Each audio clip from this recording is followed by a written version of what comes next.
Guys, today I am going to tell you about the 4 business models you can do on Amazon if you want to build a business on the platform and make money. Now, before we start, I need to say this. Do not do dropshipping on Amazon. It is allowed to some extent, but it is super tricky. And you're gonna get, as a beginner, you are going to get suspended if you want to do it, if you do this. So do not do it. Do one of the 4 business models that I'm going to tell you about today. And let's just start. Let's just start with the first business model. The first business model you can do on Amazon when you are starting is used books, selling used books. Now, for each business model, I am going to give you a budget recommendation. And I believe that if you have less than $2,000 to invest into your business, you should go with used books. You're not going to have enough to do retail arbitrage. You're not going to have enough to do online arbitrage. Why? If you saw one of my previous videos, I told you that when you buy inventory to sell on Amazon, from the day you buy it to the day you sell it in its entirety, it's going to take you around, on average, 60 days. Now, I believe you should take action for a certain period of time and be consistent with it. So you should split, if you come with a budget, you should split your budget into 60 days. Okay, you should split it in 60. And every single one of those 60 days, you are going to spend 1/60th, I'm not even sure this is how you say it, 1/60th of your budget. So if you have $2,000, it means that every single day, if you are doing used books, you are going to spend $33 a day. I did not do it from the top of my head. It's written on my screen. Okay, so this is why I believe if you do not have $2,000 to do the next business model, you should go with used books. Now, how does it work? You're gonna go with your phone, your iPhone, whatever, and you are going to go to thrift stores and scan books, used books, with apps such as, there's a lot of apps you can use. If you want me to actually make a video on selling used books on Amazon, we can do it. Just let me know in the comments. We'll go to thrift stores, we'll chase used books. I'll be happy to do it for you guys. Now, the next business model, by the way, if you have more than $2,000, it does not mean that you cannot go to used books. But if you want to spend $66 a day on used books every single day for 60 days, it's gonna be a hustle. It's hard to scale it past that. $66 a day is already difficult enough as it is, because you can buy used books for $1. So it means that more than likely you're gonna have to find 45 to 60 books every single day for 60 days. It's gonna be a hustle, guys. And this is why, if you want to go above that, if you want to invest more money and you want to split it in 60 days, guys, it's gonna be hard. It's hard to scale used books beyond that, because you can only scale your business as fast as you are able to increase the amount of money you spend every single day. And it's going to be the same thing with the next business model, with retail arbitrage. Now, with retail arbitrage, you are going to, retail arbitrage is the second business model. And with retail arbitrage, you are going to be able to spend your money way easier. It's going to be way easier for you to spend those $66 a day. You can just do it by visiting one store, basically. And my recommendation is, if you have between $2,000 to $10,000 to invest into your business, go with retail arbitrage. Because if you want to go with $10,000 in used books, you are not going to be able to spend your budget in 60 days. It's going to be super hard. It's hard to scale your spending that way with used books. You're going to stack up money in your bank that could be invested into your business, and it's not going to help your business to grow. You will need to be able to spend your money faster. And this is the case with retail arbitrage, because you can buy items that cost more than $1. There are some books that you can buy if you do used books that some place you can buy books for $5, $3. It depends, But with retail arbitrage, it's going to be way faster for you to spend your money up to a certain point. So I'm going to tell you about my experience. I did retail arbitrage up until when I was spending around $300, $400 a day. By the way, since the budget is $2,000 to $10,000 for the 60 days, it's going to be from $33 a day to $166 a day. And did I say... I believe I said it was $66 for the used books, but it doesn't matter. You get the idea. So, from $33 a day to $166 a day, it's going to be easy to spend your money. If you do retail arbitrage, just 1 or 2 stores a day, you're going to spend your money. Now, when you get to like $300 a day, $400 a day, it's starting to become a hustle. Same thing, like it's the same thing as used books. The more you scale, the more difficult it becomes. Because you can only scale retail arbitrage as fast as you are able to drive from store to store and spend your money. Like if you want to spend, like to be fair, if you want to spend $300, $400, $500 every single day doing retail arbitrage, you are going to need to drive super far. And like, you do not want to be in traffic driving from store to store. I did it. I used to do it, like I did it 3 days a week when I was doing it, and like you get so tired because like it's super hard. When you're beginning, you have just $100, $200, let's say you have $500 to spend every week. And guys, the money scales up fast. When you learn the business model and you do things correctly, the money goes up fast, and like you have more and more and more. If you keep reinvesting, you're gonna have so much money to spend on inventory that, because if you have not started yet, you may tell like you may be,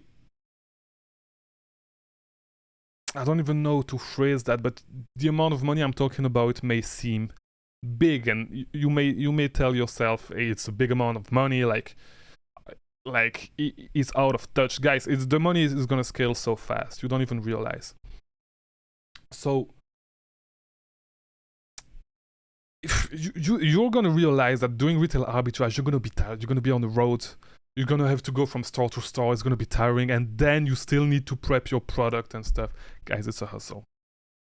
So this is why I say if you have more than $10,000 to invest, if you $10,000 is $166 a day. It's a good amount of money if you want to do retail arbitrage. And guys, above that is going to be really difficult. Retail arbitrage, by the way, is when you go to stores, you scan products with your phone and you see which product sells on Amazon. And from there, you buy the product at the store and then you sell it on Amazon, basically. So, now that you know what retail arbitrage is and how much money you should have to do it, let's move to the next one. Online arbitrage. So, online arbitrage is pretty much the same thing as retail arbitrage, except that you do it from your house. Now, what do I recommend for online arbitrage? For online arbitrage, I recommend between $10,000 to start to $30,000. So, it's going to be from $166 a day to $500 a day. Why? Below $166 a day, it's just not worth it. Just go do retail arbitrage. You're going to find deals. It's going to be way easier for you to find deals at a better return on investment. And it's way faster. Like you can spend the $166 a day fast. Just do that. It's going to be easier. And then when you have $10,000 of capital and that you feel like you make your calculation and you feel like you can spend more than $166 a day, move to online arbitrage. Now, if you have above $500 a day to spend, this is when you are going to start to get in trouble, because you're going to start dealing with order cancellation. It requires time to build the experience, to know where to look for products, to find product consistently, to learn different sourcing methods, because what is working this week may not work next week.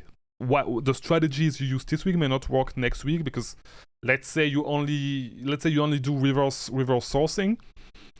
You can spend I've spent days sometimes not finding anything doing reverse sourcing. Same thing like hunting for deals on stuff. Some weeks there's just no deals and you need to dig deep to find stuff, to find product to sell. Go back to products that you found before that were out of stock, and you're gonna start dealing with too much headaches. There's no point for you to do that. So for this amount of money, like above that amount of money, you're gonna go to the next business model. So by the way, if you want to learn how to avoid order constellation, because this is something like if you are starting to reach that point where you are going to start dealing with order constellation and stuff, I have a video on that. Just type on the search bar Chris Mangunza, how to deal with how to avoid order constellation for online arbitrage. A few tips for you over there. And I have a lot of other videos on online arbitrage. So when you're done with this video, just check all the other videos. But we are going to move to the next business model, which is wholesale. Now, I don't do wholesale myself. I have maybe one account, 2 accounts, and I'm not doing it that much. Like 95%, 98, I will even say 98% of my business today is online arbitrage. It's not wholesale, not retail arbitrage, not books. This is where I focus right now. And I'm actually spending more than $500 a day as of today. But I know to deal with order constellation. I know to deal with this stuff. So, and by the way, if you have more than $30,000 to invest and you want to do online arbitrage, just take a lower budget. It does not mean that you should not do it. You can just take a lower budget and start with that. But this is just the budget that I think you should start with. So you can keep the other money, and like when you start being more experienced, you can inject a lot more money into the business. Now, let's move to the next one and the last one, which is wholesale. Now, what is wholesale?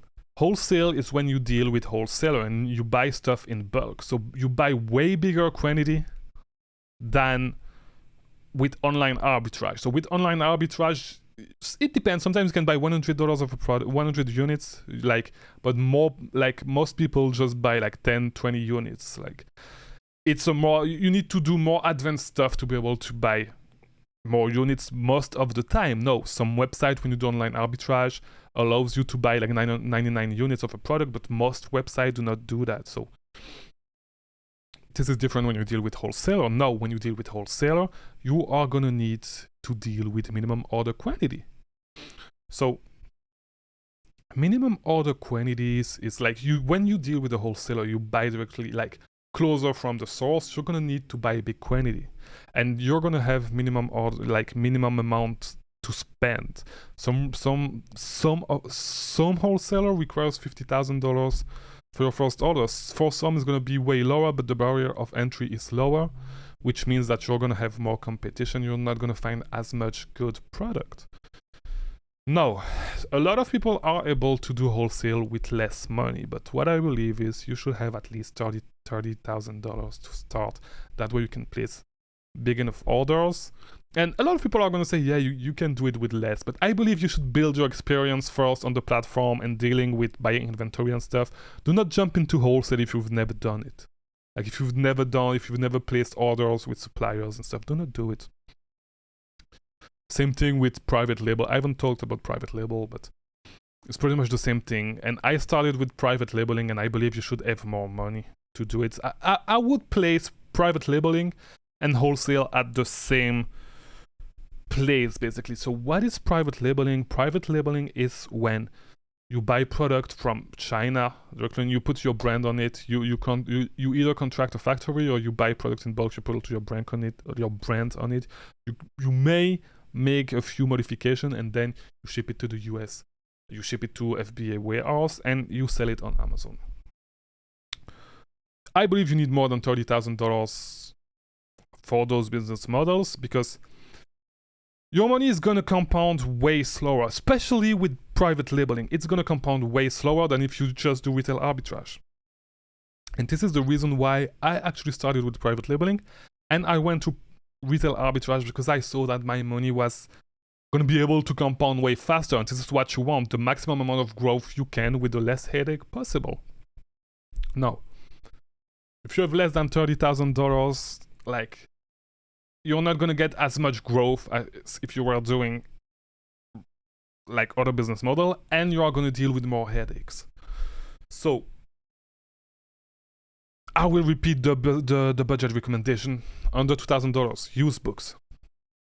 From $2,000 to $10,000, retail arbitrage. From $10,000 to $30,000, retail online arbitrage. And from $30,000 and up, either wholesale or private labeling.